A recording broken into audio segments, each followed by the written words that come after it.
Bismillahirrahmanirrahim. Assalamualaikum warahmatullahi wabarakatuh. Innal hamdalillah nahmaduhu wa nasta'inuhu wa nastaghfiruh wa na'udzu billahi min shururi anfusina wa sayyiati a'malina. May yahdihillahu fala mudilla lahu wa may yudlilhu fala hadiya lahu. Jazakallahu khairan. Asyhadu an la ilaha illallah wahdahu la syarika lah wa asyhadu anna Muhammadan abduhu wa rasuluh. Ya ayyuhalladzina amanu taqullaha haqqa tuqatih wa la tamutunna illa wa antum muslimun. Ya ayyuhan nasu taqu rabbakumul ladzi khalaqakum min nafsin wahidah wa khalaqa minha zawjaha wa batha minhuma rijalan katsiran wa nisaa'a wattaqullaha alladzi tasaaluna bihi wal arham innallaha kana 'alaikum raqiba. Ya ayyuhalladzina amanu taqullaha wa qulu qawlan sadida yuslih lakum a'malakum wa yaghfir lakum dhunubakum wa may yuti'illaha wa rasulahu faqad faza fawzan 'azima wa ba'd. Ayyuhal ikhwa wal akhwat rahimakumullah, alhamdulillah kita bisa lanjutkan kembali untuk sama-sama menimba ilmu yang dengannya mudah-mudahan Allah memberikan taufik sehingga kita bisa beribadah dengan lebih baik kepada Allah Jalla wa'ala. Dan untuk kali ini kita akan lanjutkan pembahasan akidah dari kitab Syarah Masail Jahiliyah.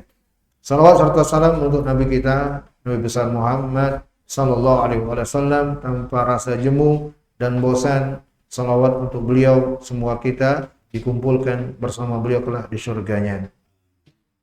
Kita lanjutkan kata penulis, yakni Syekh Muhammad At-Tamimi rahimahullah. Iqra al-matan Ahmad.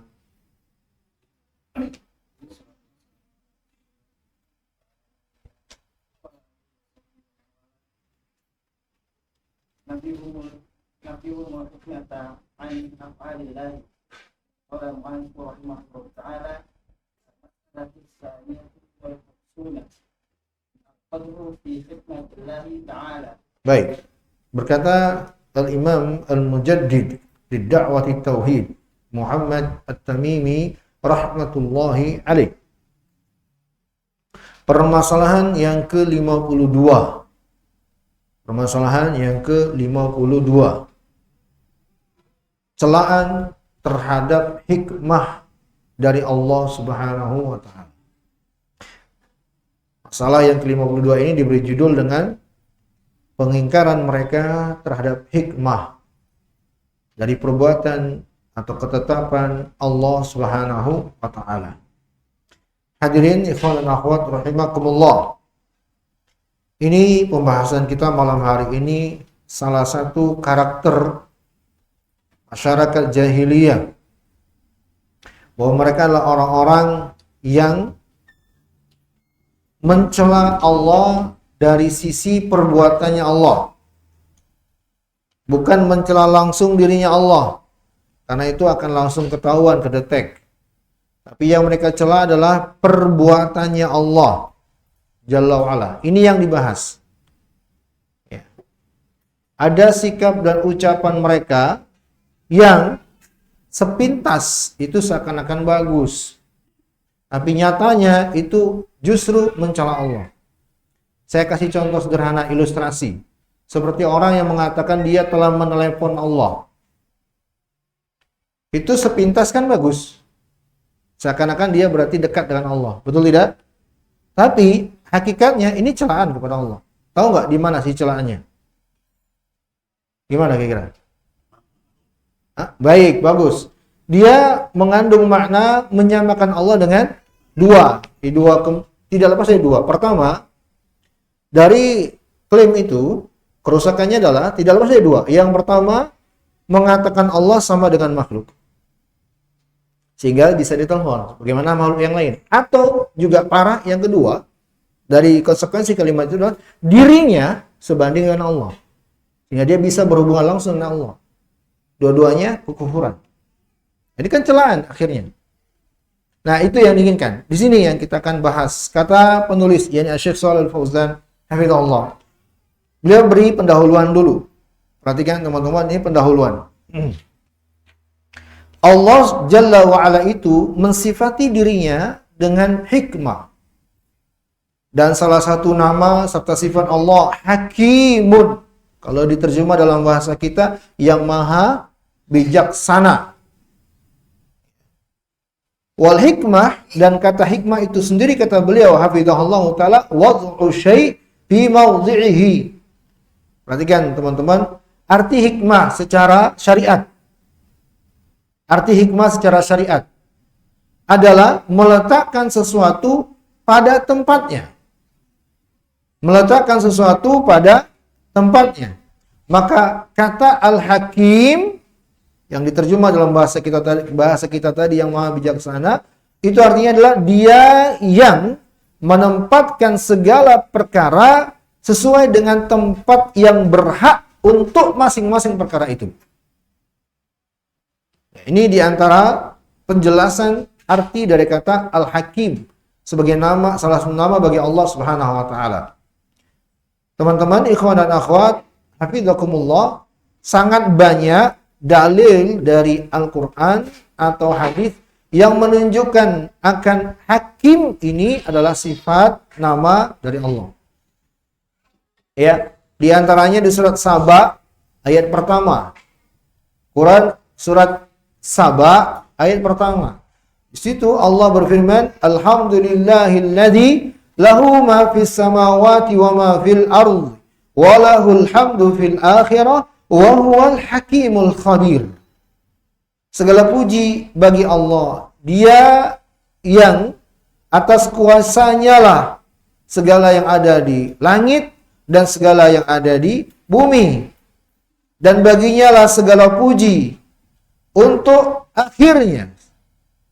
Dan dialah Al-Hakim Al-Khabir. Dialah yang maha bijaksana dan dia juga Al-Khabir, yang maha mengetahui dengan rinci, detail. Itu Al-Khabir. Maka dari ayat ini Allah sendiri tetapkan dirinya bernama dengan Hakim. Lalu kata Syekh Shalih Fauzan, Allah Jalla wa'ala mensifati dirinya dengan hikmah. Dan Allah itu maha hakim. Ya. Al-Hakim bisa juga bermakna Dzul Hikmatil Balighah. Dia yang maha memiliki hikmah yang sempurna.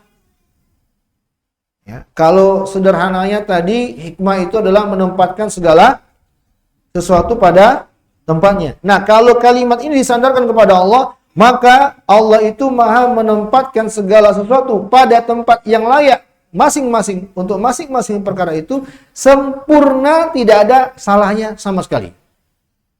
Sempurna, tidak ada salahnya sama sekali. Untuk sifat itu. Kalau manusia kan juga bersifat dengan itu. Manusia punya kemampuan, ditetapkan oleh Allah, menempatkan segala perkara pada tempatnya. Betul tidak? Tapi tidaklah selamanya sikap manusia menempatkan sesuatu pada tempatnya itu dibenarkan. Betul tidak? Tidak selamanya dibenarkan. Tapi untuk Allah, balighah, sempurna. Tidak ada salahnya sama sekali. Ingat ya teman-teman, pembahasan antara muqayyad dan mutlak pada sifat Allah dengan sifat manusia atau makhluk. Kalau sifat Allah itu mutlak. Kalau sifat makhluk itu sifatnya apa? Muqayyad. Baik, kita lanjutkan. Wa kadzalikal makhluqat, kata Syekh Shalih Fauzan, demikianlah makhluk ciptaan Allah semuanya ada atas dasar hikmah. Tidaklah Allah menciptakan sesuatu kecuali ada hikmahnya. Tidaklah Allah menciptakan sesuatu sia-sia. Allah menciptakan langit-langit, ada hikmahnya. Allah menciptakan bumi-bumi, ada hikmahnya. Bumi ada berapa teman-teman? Langit ada berapa? 7. Bumi ada berapa? Juga 7. Ya. Dalilnya ada di dalam Al-Quran. Allah menciptakan bumi-bumi untuk adanya hikmah. Dengan adanya hikmah. Allah menciptakan pepohonan, ada hikmah. Allah menciptakan lautan, ya, daratan, hidup dan kehidupan, ada hikmahnya. Allah menciptakan gunung, bukit, ada hikmahnya. Allah menciptakan alam jin, manusia, hewan, serangga, segala sesuatu telah Allah ciptakan dengan ada hikmahnya. Apabila engkau perhatikan, kata Syekh Shalih Fauzan, betapa itqannya makhlukat, betapa idealnya makhluk-makhluk ciptaan Allah tersebut. Ya, dan bagaimana akhirnya arafta, engkau akan tahu akan hikmahnya Allah Jalla wa'ala. Artinya kita akan tahu semua yang Allah ciptakan ini ada hikmahnya, ada tujuannya. Dan sesungguhnya sang pencipta atas segala sesuatu itu dialah Allah yang hakim, yang maha bijaksana, memiliki hikmah yang sempurna. Allah firman, wa a'ta kulla syai'in khalqahu thumma hada. Allah ya, berfirman, dialah Allah Tuhan kami yang telah memberikan bentuk kejadian kepada segala sesuatu, kemudian memberinya petunjuk. Toha ayat 50. Dan juga Allah berfirman, wa ma khalaqnas samaa'a wal arda wa ma bainahuma batila. Dzalika dhannul ladzina kafaru fawailul lil ladzina kafaru minan nar. Allah firman yang artinya tidaklah kami menciptakan langit dan bumi dan tidak pula segala sesuatu yang ada di antara keduanya dengan sia-sia. Karena inilah sangkaan orang-orang yang kafir. Maka celakalah orang-orang yang kafir itu dengan api neraka pada hari kiamat. Surat Shad ayat 27. Dan Allah, kata Syekh Shalih Fauzan, hafizahullah, Jalla wa'ala, itu maha bijaksana, maha memiliki hikmah pada penciptaannya, pada perintah dan larangannya, pada syariatnya. Tidaklah Allah melarang dari sesuatu kecuali pada perkara itu ada mudaratnya, ada mafsadanya, ada kerusakannya yang betul-betul secara murni kerusakan. Atau paling tidak rajihah, kerusakan yang lebih dominan. Ini kaidah garis bawahi teman-teman. Sifat larangan dalam syariat. Ini harus kita yakini. Tidaklah ada sesuatu yang dilarang dalam syariat, kecuali larangan itu tidak lepas dari dua. Larangan itu pasti mengandung kerusakan secara total. Tidak ada kebaikannya sama sekali. Atau larangan itu mengandung kerusakan secara dominan. Walaupun ada kebaikannya. Tapi yang dominan kerusakan. Nah inilah sifat pada semua yang dilarang dalam syariat. Wala ya'mur, dan tidaklah Allah memerintahkan terhadap sesuatu kecuali pada perkara itu terdapat kemaslahatan yang murni 100% atau dominan. Ini juga sifat untuk perintah dalam syariat. Kalau tadi sifat larangan dalam syariat, sekarang sifat perintah dalam syariat. Bahwa tidaklah ada yang diperintahkan oleh syariat kecuali perintah itu pasti yang pertama apa? Penuh manfaat, tidak ada kejelekan sama sekali, 100% manfaat. Atau kalau tidak apa? Manfaat secara dominan. Itulah sifat perintah dalam syariat ini. Dan ini, kedua hal ini teman-teman harus kita imani. Terkait dengan perintah dan larangan secara syariat, sifatnya. Baik, selanjutnya kata beliau hafizahullah, dan di antara hikmahnya Allah Subhanahu wa taala bahwa annahu, sesungguhnya Allah akan menghisab makhluk-makhluk ini. Maka Allah akan membalas mereka yang berbuat baik dengan kebaikannya. Dan Allah akan membalas mereka yang berbuat kesalahan dengan kesalahannya. Dan Allah tidaklah meninggalkan balasan manusia kecuali dengan ada balasan untuk setiap perbuatan mereka. Tidak mungkin Allah Jalla wa'ala meninggalkan jaza, setiap balasan bagi setiap yang beramal lalu tidak dibalas. Tidak ada seperti itu. Tidak mungkin Allah demikian keadaannya. Karena keadaan seperti ini kontradiksi dengan yang disebut hikmah. Kontradiksi dengan kata hikmah. Ya. Kalau adanya kesia-siaan itu namanya nggak hikmah dong. Paham tidak? Karena hikmah tadi maknanya menempatkan sesuatu pada tempatnya yang layak baginya, bukan kesia-siaan. Maka bila ada sesuatu yang mengandung makna kesia-siaan, itu tidak hikmah namanya. Paham? Baik, kita lanjutkan. Walihada yaqulu jalla wa ala, oleh karena itulah Allah jalla wa ala berfirman, "Wa ma khalaqnas samaa'a wal arda wa ma bainahuma la'ibin." Tidaklah kami menciptakan langit dan bumi serta segala sesuatu yang ada di antara keduanya la'ibin, main-main, sia-sia. Enggak mungkin. Allah tiadakan itu. Garis bawah ini dan ingat ayat ini. Ini pengantar dari Syekh Shalih Fauzan, nanti ada bantahan.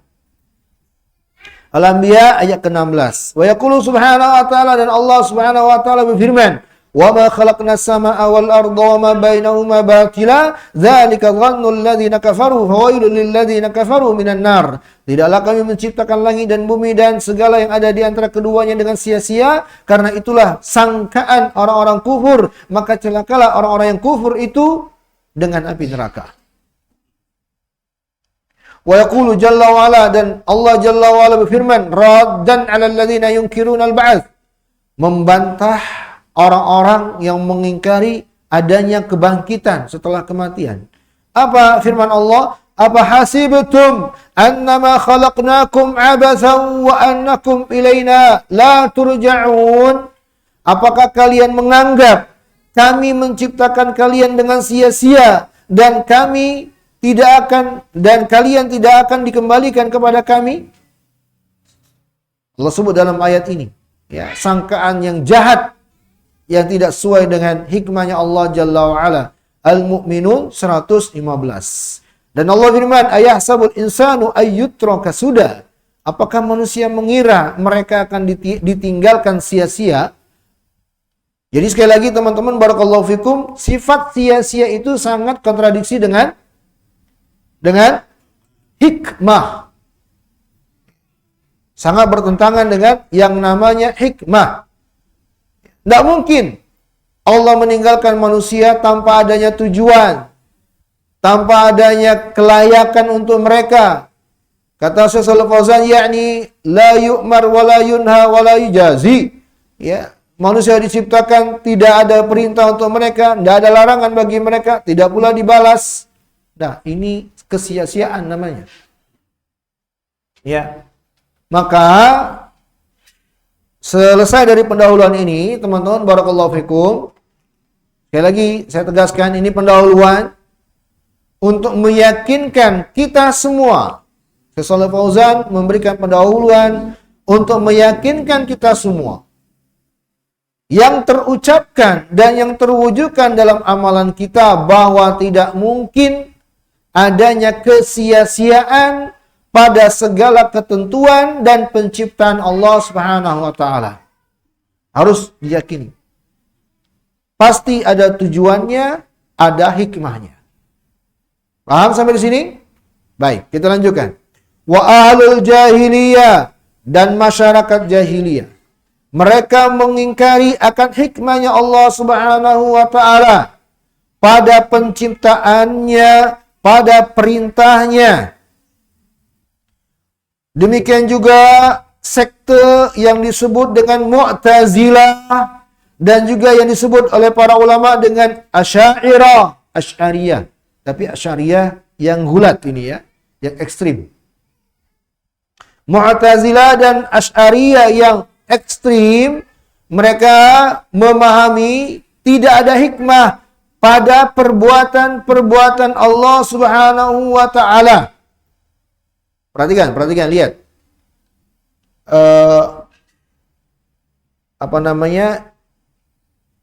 Penjelasan tentang pemahaman mereka ini dan apa dasarnya pemahaman mereka ini.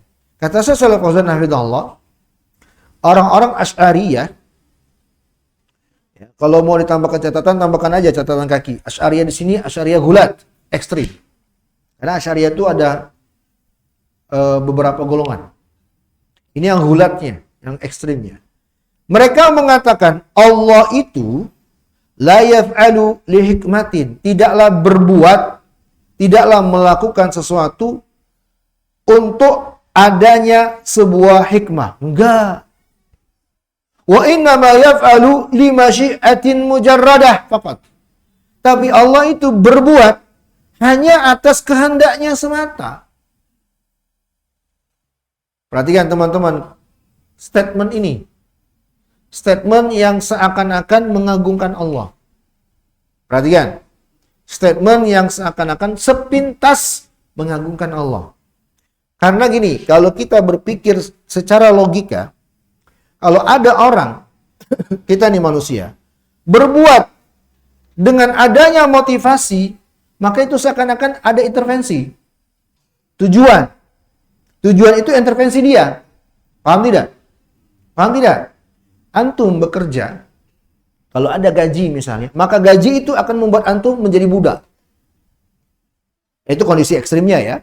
Artinya tujuan itu akan membuat antum terintervensi, terpaksa karena tujuan. Nah, orang Asy'ariyah nggak mungkin Allah seperti itu. Allah itu berbuat semata-mata kehendaknya. Nggak ada hikmah-hikmah itu nggak ada bagi Allah Jalla wa'ala. Paham? Karena ingin menafikan pemahaman tadi. Bisa dipahami? Kata mereka, lali hikmah, nggak ada hikmah untuk Allah Jalla wa'ala. Li'anal hikmah maknaha, karena hikmah bila disandarkan kepada Allah, itu maknanya Allah berbuat untuk sebuah tujuan. Ingat ya, tujuan itu bisa menjadi intervensi, tekanan bagi yang melakukan. Betul tidak? Betul tidak ini? Antum paham nggak sampai di sini? Paham teman-teman? Tujuan itu kan bisa membuat seseorang yang mungkin ya beda-beda untuk mendapatkan tujuan. Nah, orang Asy'ariyah mengatakan tidak mungkin Allah seperti ini keadaannya. Karena kalau Allah dikatakan menetapkan suatu ada hikmah, berarti ini menjadi intervensi bagi Allah Jalla wa'ala. Enggak, maka tidak ada hikmah bagi Allah. Tapi Allah menentukan hanya atas kehendaknya semata. Ini kata siapa? Asy'ariyah yang gulat. Kata Syekh, kata mereka, wallahu munazzahun minal aghrad. Allah itu disucikan, ditiadakan dari tujuan-tujuan. Jadi kan seakan-akan ingin mengagungkan Allah. Udah, kita mengagungkan Allah bahwa Allah itu memiliki kehendak, Allah itu memiliki masyiah, kehendak, dan kehendak ya udah sesuai dengan kehendak Allah semata udah. Bisa dipahami? Bisa dipahami? Nggak ada intervensi sama sekali bagi Allah Jalla wa'ala. Maka hikmah, kalau maknanya seperti itu, ditiadakan dari Allah. Sebatas ini saja, teman-teman, saya belum melanjutkan. Perhatikan saya. Sebatas ini aja, kalau kita membahasnya sampai sini saja, kita bisa membantah syariah dengan mudahnya. Kalau sebatas ini, bahwa kesalahan Anda memahami seperti itu adalah ketika Anda menyamakan Allah dengan makhluk. Itu salahnya Anda. Itu salah terbesarnya, dasarnya. Kemudian kesalahan lainnya adalah ada ayat-ayat yang Allah terangkan sendiri adanya hikmah. Tadi, makanya di pendahuluan tadi disebutkan ayat-ayatnya, sebagiannya. Betul tidak? Allah sebut tujuan menciptakan langit dan bumi, tujuan menciptakan manusia. Ada tidak dalilnya? Ada tidak? Allah sendiri menjelaskan. Betul tidak? Allah sendiri menjelaskan. Jadi kita imani aja yang Allah jelaskan. Itu bantahan yang kedua untuk mereka. Jadi teman-teman jangan tertipu dengan sepintas sebuah statement yang seakan-akan mengandung pengagungan dan pemuliaan kepada Allah. Jangan terburu-buru sebelum diselami apa sebenarnya maksud kalimat ini. Ya, karena kebanyakan orang-orang di luar sana yang nggak mengerti pembahasan tauhid secara keseluruhan, mudah sekali mengucapkan kalimat-kalimat tapi tidak memikirkan lebih jauh makna kalimat-kalimat tersebut. Terhadap Allah Jalla wa'ala nggak boleh sembarangan. Nggak boleh sembarangan membuat sebuah statement terkait dengan dirinya Allah Jalla wa'ala. Kita lanjutkan. Wali anna al-hikmata. Dan dikarenakan yang namanya hikmah itu ya akan berdampak ya kepada ya yang dikenainya. Fayakunu, maka kalau demikian kata mereka, penciptaan Allah terhadap mereka itu dikarenakan sebuah sebab, sebuah alasan. Dan Allah Jalla wa'ala yaf'alu ma yasha. Allah itu berbuat sesuai dengan kehendaknya. bimujarrad al-masyiah. Semata-mata hanya atas kehendak Allah saja. La hikmah, bukan atas dasar adanya sebuah hikmah. Titik. Inilah pemahaman Mu'tazilah dan Asy'ariyah, mewarisi pemahaman masyarakat jahiliyah dulu. Ya, dalam masalah sifat Allah di antara pemahaman mereka ini. Ya, untuk antum ketahui bahwa tidaklah ada sebuah sekte, apakah Qadariyah, Mu'tazilah, Khawarij, ya, Asy'ariyah, itu mereka mengumpulkan sekian banyak kesesatan di beberapa permasalahan yang beda-beda. Kalau dalam masalah akidah, takdir, pemahaman mereka seperti ini, beda. Di masalah amalan, beda lagi. Masalah iman, beda lagi. Ini masalah hikmah, begini pemahaman mereka. Dan itu semua porosnya adalah karena mendahulukan akal. Itu porosnya. Kalau kita berbicara tentang diri Allah, hanya iman yang kita pakai. Hanya iman. Tidak pakai logika, apalagi kias. Kalau kita bicara tentang dirinya Allah, hanya iman yang kita gunakan. Tidak ada selain iman. Kalau kita membuka pintu dan ruang untuk akal, bukan iman, pasti ketemu kontradiksi. Pasti. Pasti ketemu apa? Kontradiksi, pertentangan, itu pasti. Ya. Baik, Syekh Shalih Fauzan berkata, maka mereka meniadakan hikmah dari semua perbuatan Allah dalam syariatnya. Maksud yang mereka inginkan dalam rangka menyucikan Allah. Itu anggapan mereka. Ya, Allah itu tidak memiliki tujuan-tujuan. Walihada yaqulun, oleh karena itulah mereka berkata, ya juz, sah-sah aja. Perhatikan teman-teman, ini akibat dari pemahaman keliru ini. Lihat nih, mau nggak mau akhirnya begini. Kata mereka, karena tadi dasarnya kan udah salah, akhirnya mau nggak mau mengatakan sah-sah saja bila Allah memerintahkan kekufuran. Bila Allah memerintahkan hambanya untuk fasik. Bila Allah memerintahkan hambanya untuk berbuat maksiat. Sah-sah saja. Sah-sah saja kalau Allah ternyata melarang hambanya untuk menjalankan amal ketaatan. Allah melarang untuk sholat. Allah melarang untuk silaturahim. Allah melarang untuk berbuat segala kebajikan. Sah-sah saja bagi Allah. Sekarang, kalau kita perbandingkan dengan ayat-ayat di antara yang tadi dijadikan pendahuluan, pasti kontradiksi. Betul tidak? Kontradiksi dengan apa? Kontradiksi dengan apa? Dengan yang Allah sendiri tetapkan. Ya kan? Ini jatuhnya semakin jauh. Tapi itulah konsekuensi dari pemahaman mereka. Oleh karena itulah para ulama mengatakan tidaklah ada sebuah kesesatan dan kebid'ahan melainkan awalnya kecil, tapi lama-kelamaan akan membesar, merusak, betul-betul merusak sampai kekufuran. Ini akibatnya. Ini kufur loh. Kalau mengatakan sah-sah saja loh kalau Allah memerintahkan hambanya untuk kufur, sah-sah saja loh kalau Allah melarang hambanya untuk sholat. Kufur ini. Kenapa? Allah sendiri perintahkan dalam Al-Quran untuk sholat. Allah melarang, bahkan mengancam dengan neraka untuk yang tidak sholat. Betul tidak? Betul tidak? Kenapa kita mengatakan sah-sah saja kalau Allah melarang untuk sholat? Loh, kita menentang Allah itu. Bisa dipahami? Sama seperti orang ya, dengan bait-bait syair, sebagian dilakukan. Ya Allah, untuk Firdaus aku tidak layak. Tapi untuk neraka Jahim, aku nggak kuat. Pernah dengar syait ini? Ya. Yang dinisbahkan kepada Al-Adawiyah. Ya. Ini bait syair, nasyid, kemudian sebagainya jadikannya lagu. Ya Allah, untuk Firdausmu aku tidak layak. Dan untuk neraka Jahimmu, sungguh aku tidak kuat. Konyol. Rasulullah SAW, manusia yang paling sempurna. Manusia yang paling sempurna. Saya katakan sekali lagi, manusia yang paling sempurna. Sepakat nggak kita? Manusia yang sempurna, sepakat nggak? Manusia yang sempurna, saya katakan manusia lah, bukan makhluk yang sempurna. Manusia yang sempurna cuma Nabi Muhammad SAW. Saja minta kepada Allah Firdaus. Bahkan memerintahkan kita untuk minta Firdaus. Idza sa'altumul jannah fas'alullahal firdausal a'la. Kalau kalian minta surga kepada Allah, minta surga firdaus. Kata Nabi. Bahkan Nabi setiap sholat, sebelum salam, minta kepada Allah dilindungi dari neraka Jahannam. Minta surga kepada Allah. Itu Nabi. Nabi nggak mengatakan, ya Allah, untuk surgamu aku nggak layak, nerakamu aku nggak kuat. Mau masuk kemana kalau gitu? Itu logika aja bisa membantahnya. Ya, sementara di akhirat cuma 2 tempat. Surga atau neraka. Lah, ente mau kemana? Ya. Nah, kan seakan-akan kan bagus. Orang awam kalau melihat kalimat ini tersentuh hatinya. Betul tidak? Simpati. Ya, terkesan. Bagus. Masya Allah. Karena nggak tahu ilmu aja.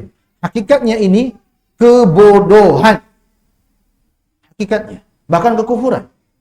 Dari mana kufurannya? Menentang Allah Jalla wa'ala. Allah menetapkan, Nabi menetapkan. Minta surga. Mohon perlindungan dari neraka. Enggak mengatakan layak-layak tidak. Enggak ada seperti itu. Ya. Baik, maka yang seperti ini karena konsekuensi dasar mereka yang telah salah tadi. Akhirnya begini. Ya. Li'anna hadza raji'un di masyiatihi. Karena semua ini kembali ke kehendak Allah. Ya terserah Allah. Begitu. Terserah Allah. Akhirnya kalimat terserah Allah. Kalimat terserah Allah kan kadang diucapkan oleh masyarakat kita. Ya pokoknya terserah Allah. Nggak bisa seperti itu. Allah telah jelaskan mana jalan yang benar, mana jalan yang lurus. Ikuti Allah pada kebaikan yang dia perintahkan. Jauhi pada larangan yang dia telah sebutkan. Nggak terserah. Kan sebagian orang kan untuk seakan-akan ingin memuliakan Allah. Terserah Allah lah pokoknya gimana. Nggak bisa seperti itu. Kita ikut aja. Nggak bisa. Karena Allah telah menetapkan ini yang baik yang harus kita jalani. Ini yang buruk yang harus kita tinggalkan. Jelas semuanya. Nggak bisa kata terserah. Bisa dipahami? Harus ada action. Harus ada perbuatan. Dengan apa yang Allah telah tetapkan. Baik. Fayajuz, maka menurut mereka sah-sah saja. Bila Allah memerintahkan keburukan. Bila Allah melarang dari kebaikan. Karena Allah berbuat sesuai dengan kehendaknya. Terserah Allah. Nah, gitu dia. Nggak bisa. Kita mengatakan nggak bisa bukan membatasi dirinya Allah. Bukan itu. Tapi karena Allah sendiri telah menerangkan. Ini baik, ini buruk. Nggak ada terserah. Bisa dimana? Ya, nggak bisa. Karena Allah sendiri menetapkan. Ya, ada 2 jalan. Jalan yang baik dan jalan yang buruk.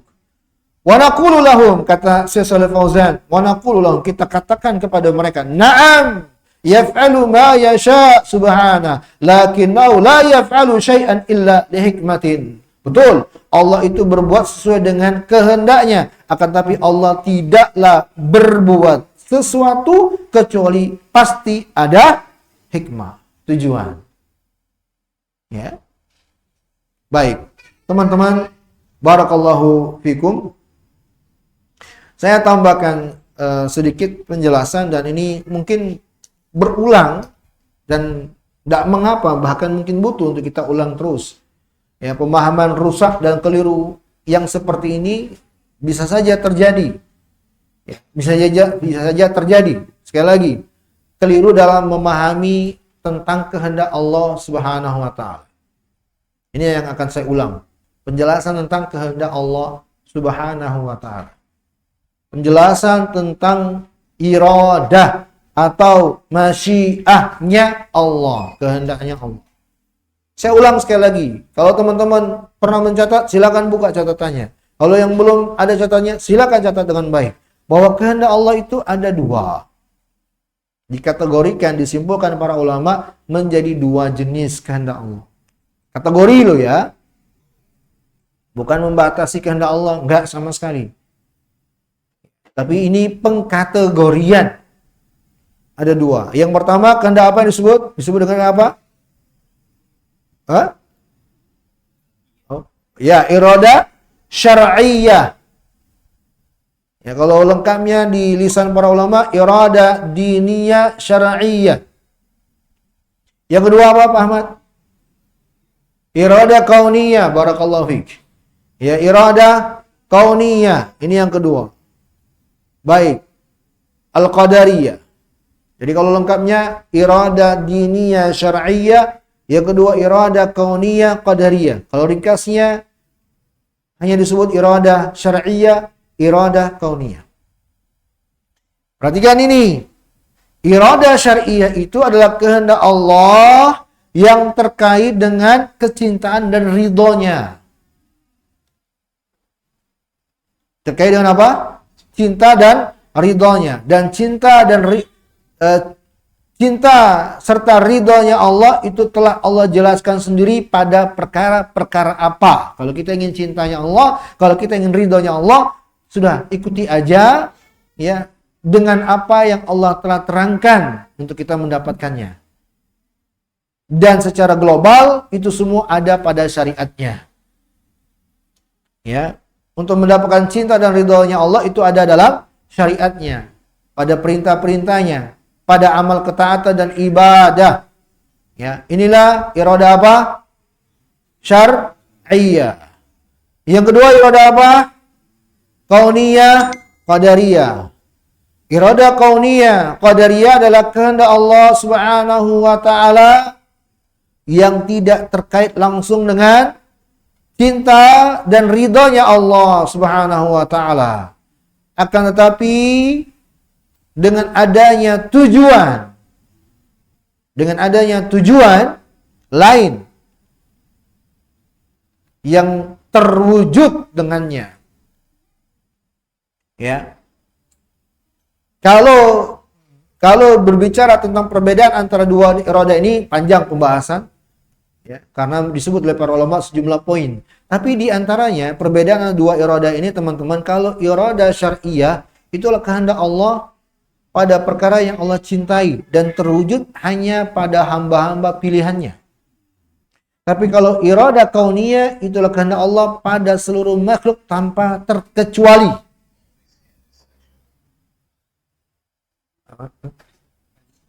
Baik. Ya. Pada hambanya tanpa terkecuali. Mau beriman gak beriman, yang terwujud pada mereka itu atas irada Allah kauniyah. Atas kehendak Allah kauniyah. Ya. Adapun irada syar'iyyah inilah, ada hamba yang sholat tuh, ada hamba yang belajar agama nih, ada hamba yang paham tentang tauhid nih. Itu kan atas kehendak Allah. Betul tidak? Betul tidak? Nah, ini kehendak Allah apa namanya? Syariah yang Allah cintai, karena Allah telah terangkan itu semua yang Allah cintai. Betul? Betul tidak? Kalau ada perkara yang buruk pada hamba, dan itu pasti terjadi kepada semua hambanya, iman tidak beriman pasti mengalami hal buruk. Betul tidak? Itu irada apa namanya? Kauniyah. Kita paham akan hal ini gampang. Nggak akan seperti orang-orang Asy'ariyah tadi pemahamannya. Menyimpang akhirnya. Memaksakan pemahaman yang kata mereka untuk memuliakan Allah Jalla wa'ala, tapi pada hakikatnya justru mencela Allah Jalla wa'ala. Nggak mungkin Allah Subhanahu wa ta'ala mengendaki sesuatu yang bertentangan dengan yang telah ia terangkan sendiri. Itu nggak mungkin, kontradiksi.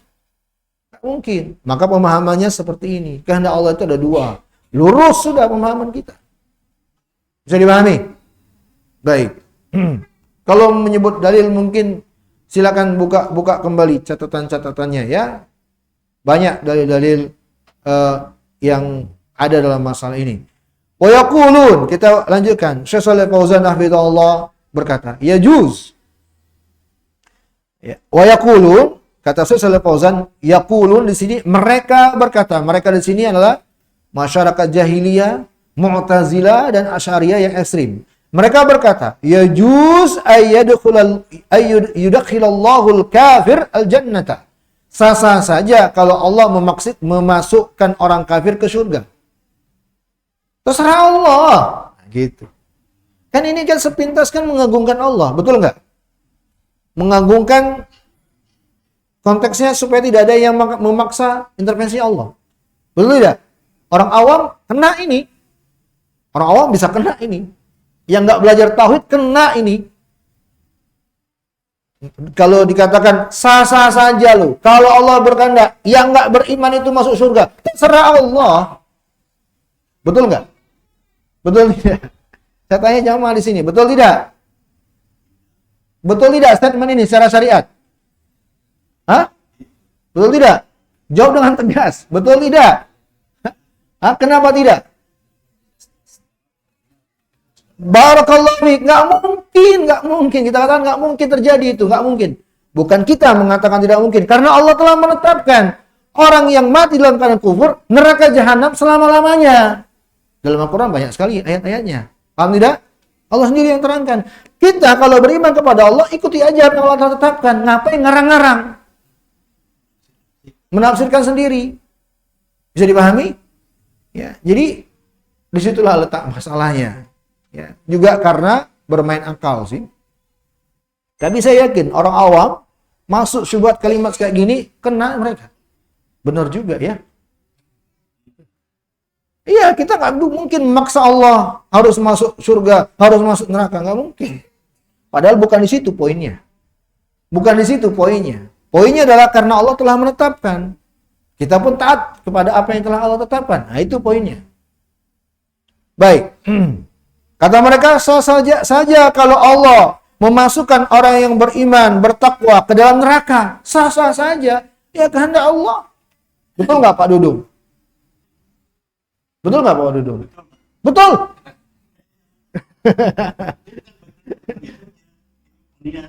Iya, ya. Secara syariat tidak bisa dibenarkan sama sekali, ya. Liana hadza, kata mereka, karena ini semua kembali kepada Allah, ya terserah Allah. Nggak ada hikmah-hikmahan. Terserah Allah. Baik, wa naqul, kata Syekh Shalih Fauzan, kita katakan hadza kalamun batilun. Ini adalah kalam, ucapan yang batil, sesat dan menyesatkan dan menyimpang. Tidak sesuai dengan hikmahnya Allah Subhanahu wa taala. Allah Jalla wa Ala berfirman, "Am naj'alul ladzina amanu wa 'amilus solihati kal mufsidina fil ard, am naj'alul muttaqina kal fujjar." Apakah kami menjadikan orang-orang yang beriman dan beramal saleh itu sama dengan orang yang berbuat kerusakan di muka bumi? Atau kami menjadikan orang yang bertakwa itu sama dengan orang-orang yang pembangkang, fasik, fujar? Dia enggak sama. Ya. Wa yaqul, dan Allah firman, am hasibal ladzina ijtarahus sayyiati an naj'alahum kal ladzina amanu wa amilus solihati sawa'an mahyahum wa matuhum sa'a ma yahkumun. Apakah orang-orang yang tenggelam dalam keburukan menganggap bahwa kami menjadikan mereka sama saja dengan orang yang beriman dan beramal saleh, sama hidup dan mati mereka? Sungguh buruk apa yang telah mereka tetapkan itu. Alladzina qalu hadzal maqalah, orang-orang yang mengucapkan statement-statement tadi itu dan mensifati Allah dengan keburukan, ya, kefujuran, ya. Ta'ala Allahu an dzalik. Maha tinggi Allah dari tuduhan-tuduhan itu semua. Fahadha huwa madhabu ahli jahiliyah. Ini adalah mazhabnya masyarakat jahiliyah, metode beragamanya masyarakat jahiliyah yang meniadakan hikmah, ya. Wanafatul hikmah, meniadakan hikmah, ya, dan juga demikian dari kalangan Asy'ariyah dan yang semisal dengan mereka. Nas'alullahal afiyah, kita mohon afiyah kepada Allah Subhanahu wa taala. Cukup pembahasan kita untuk pertemuan malam hari ini. Sebelum kita tutup, mungkin ada yang ingin bertanya, saya persilakan. Biasanya Pak Dudung. Nah, kan? Betul. Ya nggak apa-apa. Iya betul Pak Dudung. Iya betul Pak Dudung. Saya setuju. Kalau Mu'tazilah dan lain-lain, Ya. di zaman sekarang yang mana yang Baik, bagus pertanyaan Pak Dudung, bagus. Itu pertanyaan Thalib itu. kan zaman dulu itu yang Ya, betul Pak Dudung. Betul. Ya, istilah Mu'tazilah, Asy'ariyah, Khawarij, Qadariyah dan seterusnya, itulah istilah yang ditetapkan para ulama memang sejak dulu. Karena memang awalnya adanya pemahaman-pemahaman ini, lalu disebutlah nama-nama ini dari awal munculnya. Jadi dulu. Pertanyaan Pak Dudung, apakah ada dari golongan-golongan itu di mana nih yang ada di zaman sekarang? Jawabannya Pak Dudung, tidak ada yang mengaku dengan nama itu. Nggak ada. Nggak ada. Benderanya nggak ada. Tapi wujudnya ada. Wujudnya ada. Namanya udah beda. Tapi hakikatnya sama. Amalan yang sama. Tapi satu golongan Pak Dudung, nah, untuk Pak Dudung dan semua tahu, Asy'ariyah. Asy'ariyah sampai sekarang ada orang-orang yang menisbahkan diri dengannya dan bangga terhadapnya. Ini untuk kita ketahui dan itu termasuk kesalahan yang dipublikasikan. Kami ini Asy'ariyah. Saya pernah duduk di sebuah tempat sholat Jumat sebagai Asy'ariyun, kata mereka. Sebagai orang-orang Asy'ari, kata mereka. Demikian. Itu banyak dari kalangan orang-orang Jawa itu ya masih menisbahkan diri mereka kepada Asy'ariyah. Ini tuh menyimpang. Kalau Pak Dudung bertanya dari golongan itu yang sekarang ini masih ada, Asy'ariyah paling. Tapi bukan artinya Mu'tazilah, Khawarij, Qadariyah nggak ada, enggak. Semuanya masih ada, tapi tidak menamakan dirinya terang-terangan dengan nama-nama itu Pak Dudung. Khawarij itu nggak ada, bangga menyebut dirinya Khawarij itu nggak ada. Tapi perbuatan, amalannya ada. Orang-orang setiap yang memberontak kepada pemerintah Pak Dudung, nah, itu Khawarij. Setiap yang ingin kudeta terhadap pemerintah, itu Khawarij jatuhnya. Dan mereka tidak menamakan diri mereka Khawarij, tapi namanya NII, DII, NII yang jelas, DII yang jelas. Kalau nama lain-lain nanti takut sensitif lagi. Ya, wallahu taala alam bisawab. Begitu Pak Dudung, mudah-mudahan bisa dipahami. Ada lagi yang lain? Tapi jelas dari pertanyaan Pak Dudung ini kaidah disebut oleh para ulama. Perhatikan, antum ingat kaidah ini. Laisal ibratu bitasmiyat, walakin al ibratu bil haqaiq. Bukanlah yang menjadi tolak ukur penamaan. Bukan itu menjadi tolak ukur. Tapi yang lebih diukur adalah bagaimana hakikatnya seseorang. Nggak peduli. Sama untuk kita juga ya. Kita nggak perlu memberat-beratkan diri, merepot-repotkan diri kita untuk mempublikasikan saya Ahlussunnah, saya Salafi. Nggak perlu. Yang paling penting amalan aja. Ketika kita berusaha beramal sesuai dengan Al-Quran, sesuai dengan hadis, mengikuti Nabi, mengikuti para sahabat, sudah itu Ahlussunnah. Itulah Salafi. Ya. Nah, begitu juga Mu'tazilah segala macam. Ya. Mungkin sekarang, oh kamu Khawarij, orang akan hindar. Mana? Saya nggak Khawarij. Lalu apakah kita mengatakan, oh dia bukan Khawarij karena dia ngaku Khawarij? Enggak. Kita katakan amalan Anda menjelaskan tentang siapa diri Anda. Jadi amalanlah yang paling menjadi tolak ukur bagi kita semua. Wallahu taala alam bissawab. Ada lagi yang lain? Tidak ada? Baik. Jazakumullahu khairan wa barakallahu fikum. Mudah-mudahan yang kita pelajari Allah berikan kebaikan untuk dunia dan akhirat kita. Dan saya mohon maaf atas segala kesalahan dan kekurangan. InsyaAllah akan kita lanjutkan di pertemuan yang akan datang. Kita akhiri dengan subhanakallahumma wa bihamdika asyhadu an la ilaha illa anta astaghfiruka wa atubu ilaik. Alhamdulillah. Wassalamualaikum warahmatullahi wabarakatuh.